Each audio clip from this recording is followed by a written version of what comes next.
We're running the standard 4 tomes: difficulty, XP, chaos, and luck, and this run gets absolutely silly.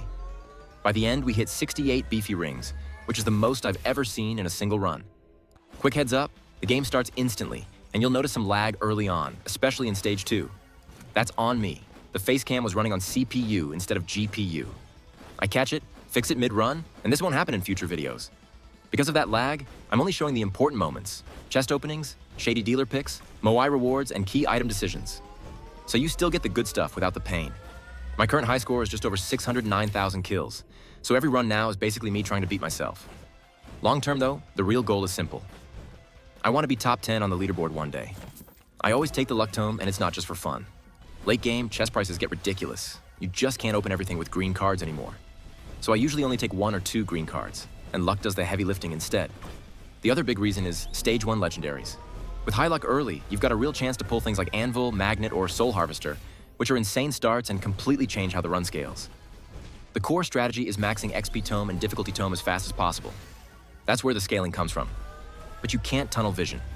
You still need to level the other tomes and your weapons, or the difficulty curve will just run you over. It's basically a balancing act. Scale fast, don't fall behind, and hope the game lets you cook. Also, this run was streamed live here on YouTube. Feel free to join and suggest builds for the next videos.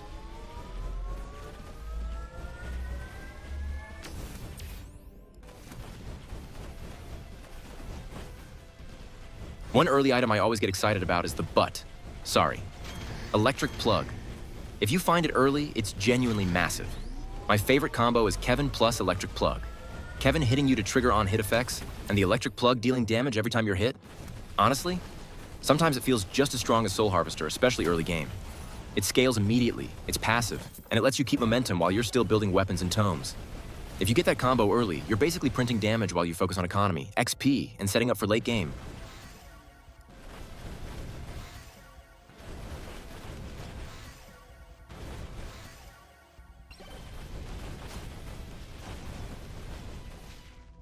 The key is a must-have in stage 1.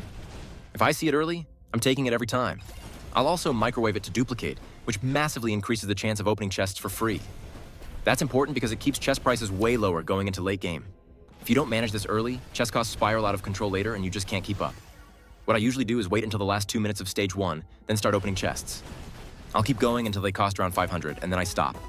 From testing, that's the sweet spot. You get value without completely nuking your economy for endgame.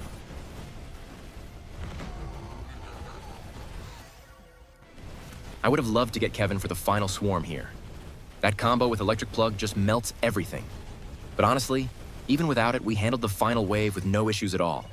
The build was already fully online at this point. Damage scaling was where it needed to be, and survivability wasn't a concern. That's always a good sign. When you don't need the perfect item to close out the run, you know the setup works. On top of that, we had overpowered lamp and a few cheeses, which is always huge for dealing with bosses. That combo gives you breathing room when things get chaotic. Burst damage when you need it, sustain when it matters, and way more control over boss phases than people expect.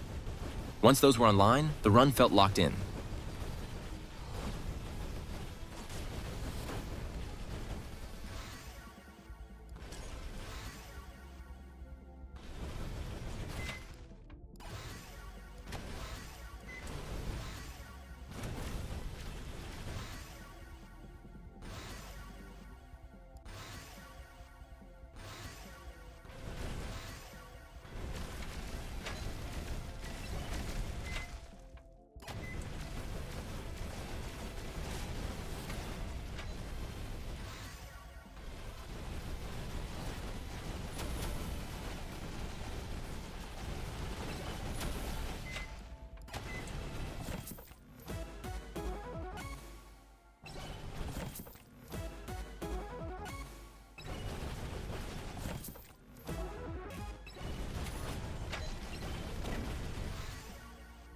With the extra keys from the microwave, and once we'd bought everything we needed from the shady guys, it was time to start opening chests. Luckily, we didn't leave it too late. A lot of runs end up with me opening chests while fighting bosses during the final swarm, which can be good because you're squeezing value out of the full 10 minutes of regular enemies. But it's definitely risky. This time, the timing was right, and it kept the run stable going into the endgame.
Leaving stage 1 at level 61 with a lot of luck and decent items, the plan is to look for all the boss curses while also grabbing the greed shrines and once again looking to max difficulty and XP as fast as we can. The recording does get really bad during this stage, so once again, I'll shorten this a bit more than stage 1. Sorry again.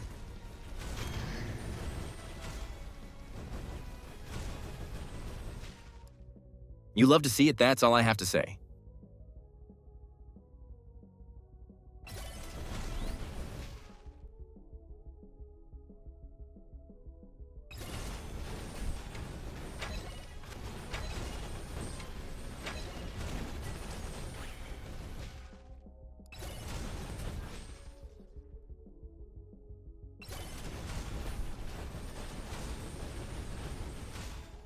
There's that little rascal just in time for these bosses as well.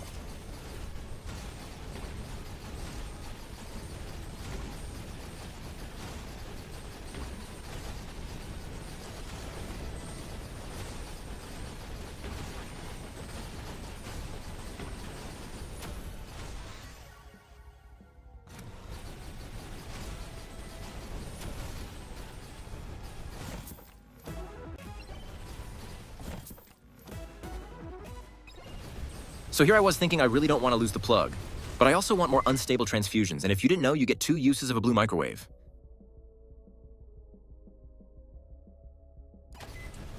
Yep, that's Megabonk for you.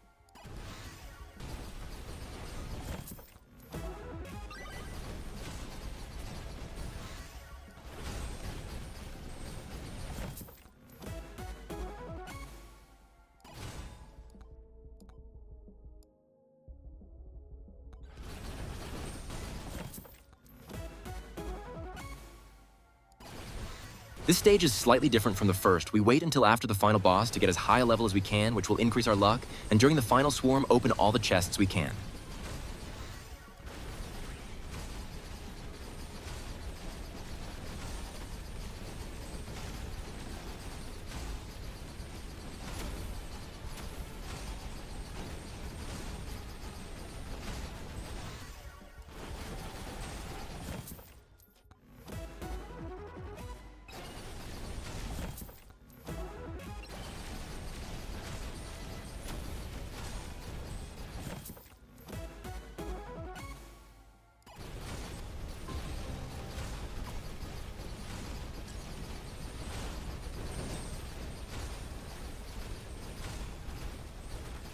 Even when you have a shield or you stop time, you can run into enemies which will keep setting off electric plug, really helpful for the bosses.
At this point, we run around the map picking up every pot to give us gold, and with the recent update pots now increase your luck as well. We already have lightning, which is great to try and max our level on this stage. A few more would be nice as well. Anvil is something you want early on every run. This is still a really good find at this point in the run.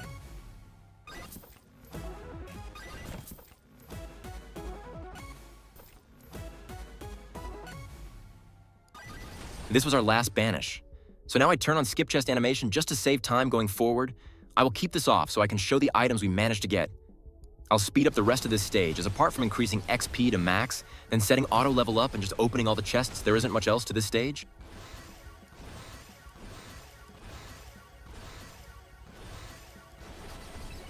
So leaving stage 2 with over 100,000 kills max level and the plan for stage 3, I hear you ask? Just the same as stage 2. Boss curses first, charge shrines and shady guys, then Moai when your luck is high, and once final swarm begins opening all the chests. The items are listed on screen, so I'll skip ahead here as well as not a lot to note. If you make it this far, you're probably strong enough to one-shot everything anyway.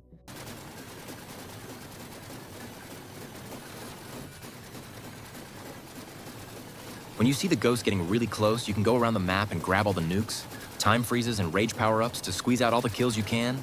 Also use the hourglasses if you find them. If your games are like mine, I always find way too many on them. Leaving stage 2 with around 330,000 kills, I knew this wasn't a PB, unfortunately, but still a good run to play out. And now the waiting game begins. I will speed this part up as well and show the chests we opened. There's also a spot on this map that can help you survive for longer, which I will show when the ghosts trigger my hourglass.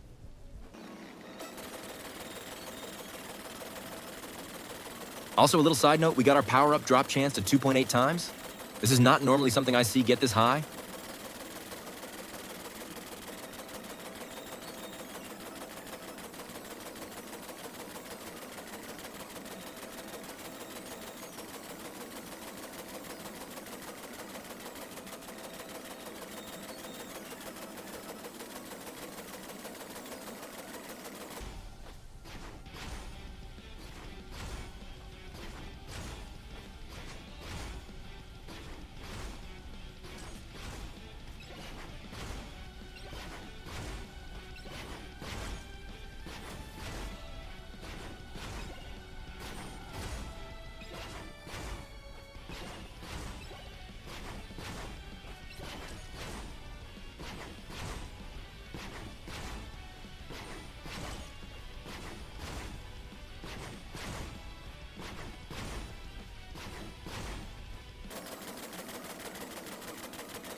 You can see the ghosts are much closer now, and that means the end is near.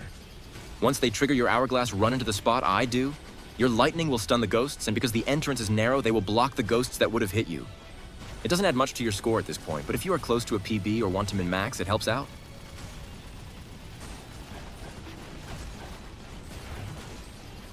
Thank you for watching this far. I hope this helps, or was just entertaining to watch. Subscribe to be notified of the live streams, and comment beef cheeks to confuse anyone who didn't make it this far. See you next time.